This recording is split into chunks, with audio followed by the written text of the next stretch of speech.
Are you aware that by just watching this video, you are doing something remarkable? Huh? Did you know that you are exhibiting the successful teamwork of your cells, tissues, organs, and organ systems in achieving homeostasis?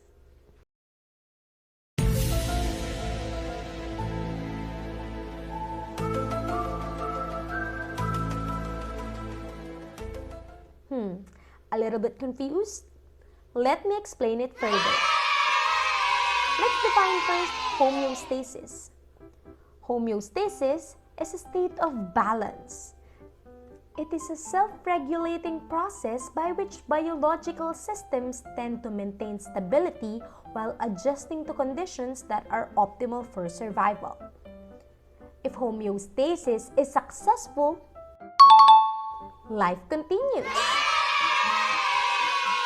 If unsuccessful, diseases or death ensues. Indeed, it is very significant to our body. Now, let's find out what are the things that we need to maintain for us to be physically healthy. One good example is our body temperature. It must remain on the normal range 36.5 to 37.5 degrees Celsius. Same goes with our blood. It needs to stay on the normal range 7.35 to 7.45 pH level.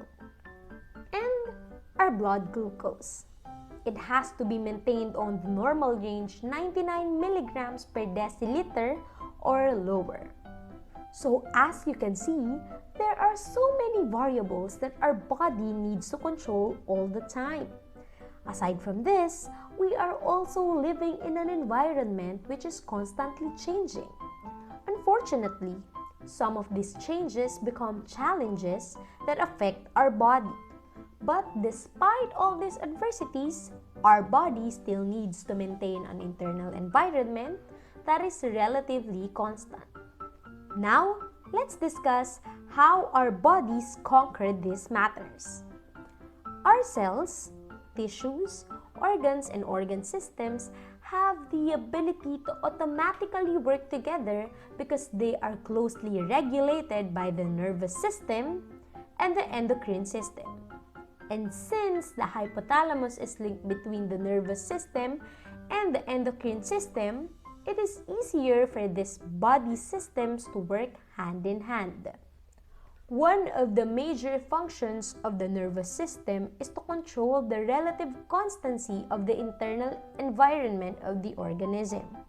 That is, to provide the right chemical environment for living processes to take place. This means that the nervous system is responsible for maintaining the body's internal balance. On the other hand, the endocrine system provides an essential mechanism that integrates body activities and at the same time ensures the composition of the body fluids bathing the constituent cells remain constant. The glands of the endocrine system secrete hormones into the bloodstream to maintain homeostasis and regulate metabolism. The hypothalamus and the pituitary gland are the command and control centers directing hormones to other glands and throughout the body. Moreover, homeostasis is achieved through negative and positive feedback mechanisms. The negative feedback includes most homeostatic control mechanisms. It shuts off the original stimulus or reduces its intensity and works like household thermostat. Its examples include control of blood pressure and temperature regulation. In contrast, positive feedback increases the original stimulus to push the variable farther. Its examples include blood clotting during birth of a baby. Homeostatic mechanisms are designed to re-establish homeostasis when there is an imbalance. There are three components to a homeostatic system. Number 1, the sensor, which detects the stress. Number 2, the control center, which receives information from the sensor and sends a message to adjust the stress. And number 3, the effector, which receives the message from the control center and produces the response, which re-establishes homeostasis. Let's take this for an example. So here, our stimulus will be the body temperature, which exceeds 37 degrees Celsius. So since there is a stress or a stimulus, the sensor will detect it. After that, the sensor will pass the message to the control center, which is the brain, or the temperature regulatory center. So after receiving the information from the sensor, it will also pass a message to the effector.